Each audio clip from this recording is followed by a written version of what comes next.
সান্ধ্য আইন ভংগ কৰিছে নলবাৰী সমষ্টিৰ বিধায়ক জয়ন্ত মল্ল বৰুৱাই সাধাৰণ ৰাইজে সেই অপৰাধ কৰিলে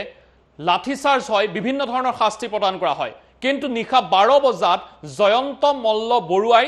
সেলুনত দাড়ি কাটিছে কেনে ধৰণে আৰু সাংবাদিক দেখি পলায়নৰ চেষ্টাও কৰিছিল বিধায়ক গৰাকীয়ে এই মুহূৰ্তত আমি বিস্তৃত তথ্য জনাবলৈ চেষ্টা কৰিছো নিখাৰ ভাগত বিজেপিৰ বিধায়ক জয়ন্ত মল্ল বৰুৱাই ভাঙিলে সান্ধ্য আইনৰ নিয়ম নিশা 12 বজাত সেলুনত দাড়ি কটাত ব্যস্ত জয়ন্ত মল্ল বৰুৱা খুদ বিজেপি বিধায়কে উলংঘা কৰিলে কাৰফিউ উলুবাৰীৰ ৰাজু ৰিয়াজ নামৰ সেলুনত নিশা জয়ন্ত মল্ল বৰুৱা সাংবাদিক অহা খবৰ পাই আঁতৰি যোৱাৰ চেষ্টা বিধায়ক গৰাকীৰ মুখ্যমন্ত্ৰীৰ ৰাজনৈতিক সচিব বিধায়ক জয়ন্ত মল্ল বৰুৱাৰ আজি আমি কাণ্ড দেখুৱাম নিশাৰ ভাগত এনে ধৰণে সেলুনত দাড়ি কাটি থকা সময়ত এই দৃশ্য সাংবাদিকৰ কেমেৰাত বন্দী হৈছিল সাংবাদিক দেখিয়ে পলায়নৰ চেষ্টাও কৰিছিল বিধায়ক গৰাকীয়ে তাৎপৰ্যপূৰ্ণ বিষয়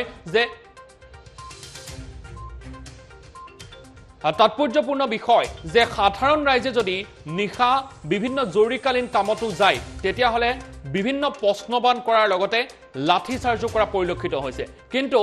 এগৰাকী জনপ্ৰতিনিধিয়ে নিশা 12 বজাত কেনে ধৰণে আইন ভংগ কৰিবলৈ সুবিধা পায় আইন সকলোৰে বাবে সমান নহয় নেকি আৰু এই মুহূৰ্তত আমি নিশাৰ ভাগৰ দৃশ্যাংশ দেখুৱাই আছো নিশা 12 বজাত এনেদৰে সেলুনত দাড়ি কটাত ব্যস্ত আছিল এইগৰাকী জনপ্ৰতিনিধি বিভিন্ন সময়ত জনপ্ৰতিনিধিসকলৰ আদৰ্শ সাধাৰণ ৰাইজে অনুকৰণ কৰে কিন্তু জনপ্ৰতিনিধিসকলে এবাৰ আইন ভংগ কৰা পৰিলক্ষিত হৈছে আৰু উলুবাৰীৰ ৰাজু ৰিয়াজ নামৰ সেলুনত নিশা জয়ন্ত মল্ল বৰুৱা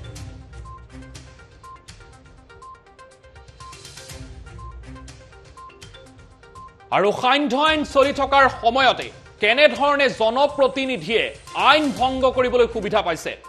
খুদ বিজেপি বিধায়কে উলংঘা কৰিছে এবাৰ কাৰফিউ উলুবাৰীৰ ৰাজু ৰিয়াজ নামৰ সেলুনত নিশা জয়ন্ত মল্ল বৰুৱা আৰু সাংবাদিকৰ কেমেৰা দেখি গাড়ীত বহি সেই স্থান ত্যাগ কৰাৰ চেষ্টা কৰিছে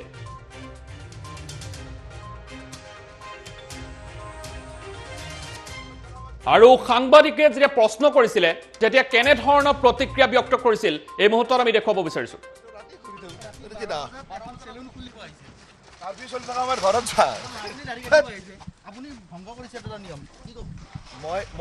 মই খাৰফিউ কি মই তো ৰাতি ঘূৰি থাকো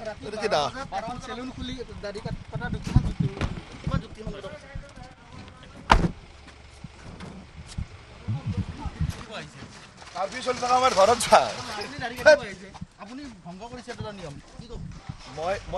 মই খাৰফিউ কি মই তো ৰাতি ঘূৰি থাকো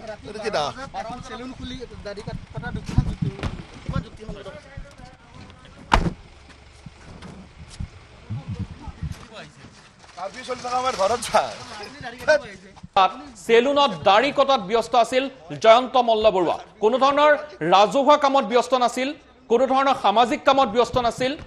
বা সমষ্টিৰ উন্নয়নৰ কামত ব্যস্ত নাছিল সাংবাদিকে যেতিয়া প্ৰশ্ন কৰিছিল যে আপুনি কিয় নিশা ঘূৰি আছিল তেতিয়া সাংবাদিকৰ প্ৰশ্নৰ উত্তৰ দিছে যে মই নিশাও ঘূৰি থাকো আৰু এনে কাণ্ড জ্ঞানহীন মন্তব্য কৰা পৰিলক্ষিত হৈছে এই মুহূৰ্তত আমি সেই মন্তব্য পুনৰবাৰ শুনাবলৈ যত্ন কৰিছো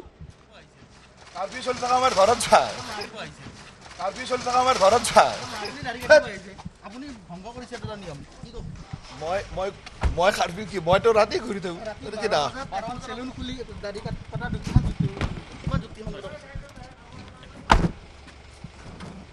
আৰু এনেধৰণে প্ৰতিক্ৰিয়া ব্যক্ত কৰা পৰিলক্ষিত হৈছে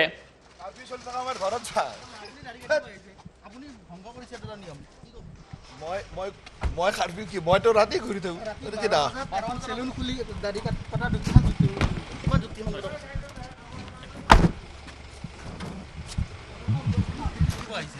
কাৰফিউ চলি থকা আমাৰ ঘৰত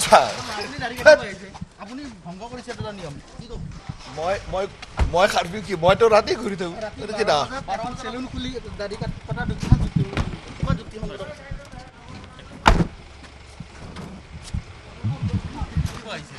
কাৰ্ফিউ চলি থকা আমাৰ ঘৰত চাই আপুনি ভংগ কৰিছে এটা নিয়ম কি ক'ব মই খাৰপিও কি মইতো ৰাতি ঘূৰি থাকো এইটো কি না চেলুন খুলি দাড়ি কটা কিমান যুক্তি আৰু চৰম দায়িত্ব জ্ঞানহীন মন্তব্য কৰিছে মুখ্যমন্ত্ৰীৰ ৰাজনৈতিক সচিবগৰাকীয়ে। কোনো ধৰণৰ সামাজিক কাম নহয়, ৰাজনৈতিক বিষয় নহয়,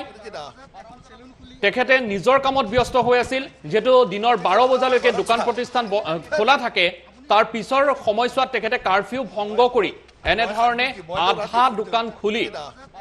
কেৱল ব্যক্তিগত যিসমূহ কাম আছে সেয়া সম্পাদন কৰা পৰিলক্ষিত হৈছে।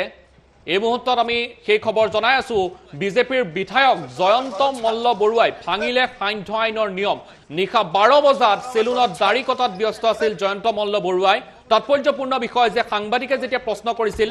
নিশা কিয় আপুনি কাৰফিউ ভংগ কৰিছে, তেতিয়া তেখেতে মন্তব্য কৰিছে যে মই নিশাও ঘূৰি থাকো।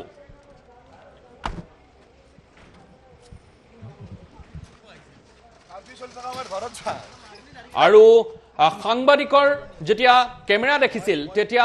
এনেধৰণৰ দায়খৰা মন্তব্য কৰা পৰিলক্ষিত হৈছিল।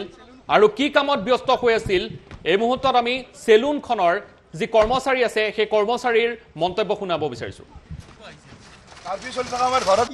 মইতো বাহিৰতে আছো নাই, মোৰ মানুহবিলাক মানুহবিলাক থাকে নহয়, মানুহবিলাক থাকে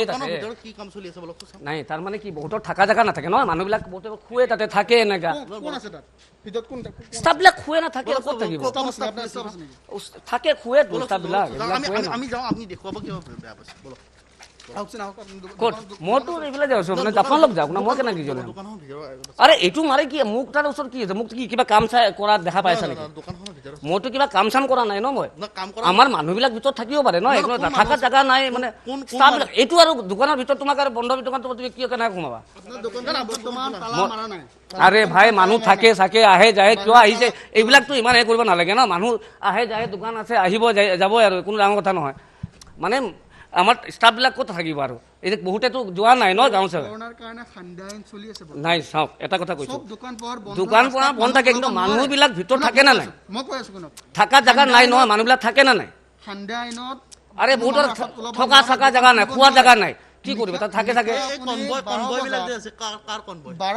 লগ ধৰিব পৰা আহিব পাৰে ন, কি ডাঙৰ কথা? আৰে আপোনালোক চব কথাটো কোৱাটো উচিত নহয় ন, মোক আৰু এনে ধৰি কি লাভ?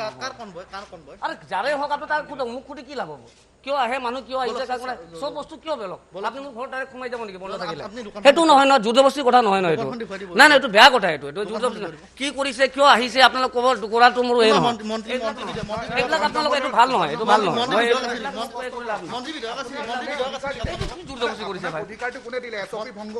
নাই নাই, কি ভংগ? মোৰ মানুহ ভিতৰত আছে, মোক কিয় এইটো কৰি আছে? মানুহ তাতে শুৱে আৰু মোক কিয় ধৰি আছে মই বুজি পোৱা নাই। আৰে মোক কিবা চাইছে নেকি, কিবা কৰি আছো নেকি? কিয় খুলি দিম? আৰু এই মুহূৰ্তত আমি চেলুনৰ কৰ্মচাৰীগৰাকীৰ মন্তব্য শুনালো। আৰু এই মুহূৰ্তত জয়ন্ত মল্ল বৰুৱাই সাংবাদিকৰ মন্তব্যৰ প্ৰতিক্ৰিয়া কি দিছিল সেই মন্তব্য আমি এই মুহূৰ্তত শুনাব বিচাৰিছো। কাৰ্ফিউ চলি থকা আমাৰ ঘৰত চাই আপুনি ভংগ কৰিছে এটা নিয়ম কি ক'ব মই খাৰপিও কি মইতো ৰাতি ঘূৰি থাকো এইটো কি না চেলুন খুলি দাড়ি কটা কিমান যুক্তি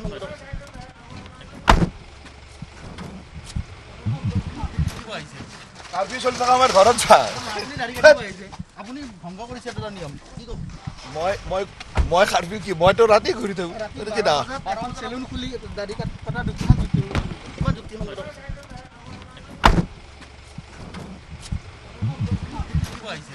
কাৰ্ফিউ চলি থকা আমাৰ ঘৰত চাই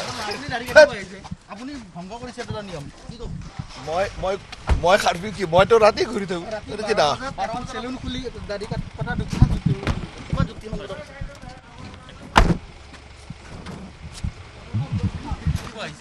কাৰ্ফিউ চলি থকা আমাৰ ঘৰত চাই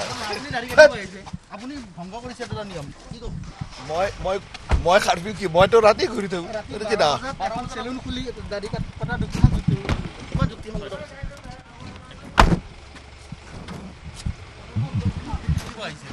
কাৰ্ফিউ চলি থকা আমাৰ ঘৰত যায় আপুনি দাড়ি কাটিব আহিছে আপুনি ভংগ কৰিছে এটা নিয়ম কি ক'ব মই কাৰ্ফিউ কি মইতো ৰাতি ঘূৰি থাকোঁ এইটো কি না এখন চেলুন খুলি দাড়ি কটা কিমান যুক্তিসংগত আৰু এই মুহূৰ্তত আমি মন্তব্য শুনালো জয়ন্ত মল্ল বৰুৱাই কেনেধৰণে দায়খোৰা মন্তব্য আগবঢ়াইছিল সেই মন্তব্য শুনালো আৰু বিজেপিৰ বিধায়ক তেখেত এগৰাকী জনপ্ৰতিনিধিগৰাকীয়ে নিশাৰ ভাগতো তেনেধৰণে নিজৰ ব্যক্তিগত কামত ব্যস্ত থকাৰ অভিযোগ উত্থাপন হৈছে কিছু দৃশ্যাংশ ইতিমধ্যে কেমেৰাত বন্দী হৈছে কেমেৰা যেতিয়া দেখিছিল তেতিয়াই নিজৰ গাড়ীত বহিবলৈ চেষ্টা কৰা পৰিলক্ষিত হৈছিল তাৎপৰ্যপূৰ্ণ বিষয় যে যেতিয়া সাধাৰণ ব্যক্তি এগৰাকীয়ে এনেধৰণে নিশা বা বিভিন্ন কামত যদি তেখেতে আইন ভংগ কৰে তেতিয়াহ'লে তেখেতৰ শাস্তি কাৰাগাৰ পৰ্যন্ত হয়গৈ কিন্তু যেতিয়া এগৰাকী জনপ্ৰতিনিধিয়ে এনেসমূহ ভুল কৰে কেমেৰাত ধৰা পৰে তেতিয়া তেখেতসকলৰ শাস্তি কি হয় তেনে ক্ষেত্ৰত চৰকাৰৰ নিশ্চয়কৈ নিৰ্দিষ্টভাৱে কৰণীয় আছে আইনৰ নিৰ্দিষ্টভাৱে কৰণীয় আছে তেনে ক্ষেত্ৰত আমি এই মুহূৰ্তত এই দৃশ্য বিশেষভাৱে দেখুৱাইছোঁ কাৰণ কালি নিশাৰ ভাগত তেখেতৰ ব্যক্তিগত কামত ব্যস্ত হৈ থকা পৰিলক্ষিত হৈছিল নিশা 12 বজাত তেখেতে এনেধৰণে মুকলিভাৱে ব্যক্তিগত কামত ব্যস্ত হৈ থকা পৰিলক্ষিত হৈছিল তাৎপৰ্যপূৰ্ণ বিষয় আমি পুনৰবাৰ জনাইছোঁ যে যেতিয়া সাধাৰণ ব্যক্তি এগৰাকীয়ে যেতিয়া আইন ভংগ কৰে বা বিভিন্ন কামত তেখেতে যদি 12 বজা বা 1 বজাৰ পিছত যায় তেতিয়াহ'লে তেখেতৰ শাস্তি আইন কাৰাগাৰ পৰ্যন্ত হয় কিন্তু এগৰাকী জনপ্ৰতিনিধিৰ ক্ষেত্ৰত কি হয় জনপ্ৰতিনিধিগৰাকীয়ে সাংবাদিকৰ আগত যি ধৰণে মুকলিভাৱে উল্লেখ কৰিছে যে নিশা মই ঘূৰি থাকোঁৱে কিনো ডাঙৰ কথা আৰু এনেধৰণেই তেখেতে মন্তব্য কৰা পৰিলক্ষিত হৈছে আমি এই মুহূৰ্তত টাইমিটৰ দৰ্শকসকলক এই মন্তব্য পুনৰবাৰ শুনাব বিচাৰিছোঁ এখন চেলুন খুলি দাড়ি কটা কিমান যুক্তিসংগত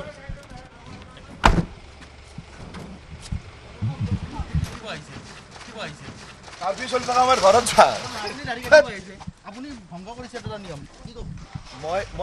মই কাৰ্ফিউ কি মইতো ৰাতি ঘূৰি থাকোঁ এইটো কি না এখন চেলুন খুলি দাড়ি কটা কিমান যুক্তিসংগত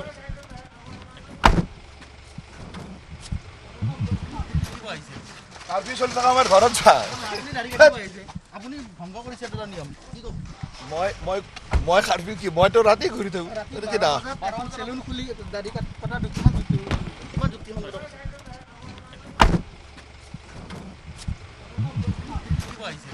কাৰ্ফিউ চলি থকা আমাৰ ঘৰত যায় আপুনি দাড়ি কাটিব আহিছে আপুনি ভংগ কৰিছে এটা নিয়ম কি ক'ব মই কাৰ্ফিউ কি মইতো ৰাতি ঘূৰি থাকোঁ এইটো কি না এখন চেলুন খুলি দাড়ি কটা কিমান যুক্তিসংগত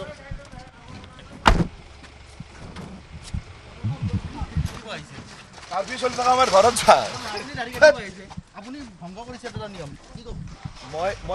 মই কাৰ্ফিউ কি মইতো ৰাতি ঘূৰি থাকোঁ এইটো কি না এখন চেলুন খুলি দাড়ি কটা কিমান যুক্তিসংগত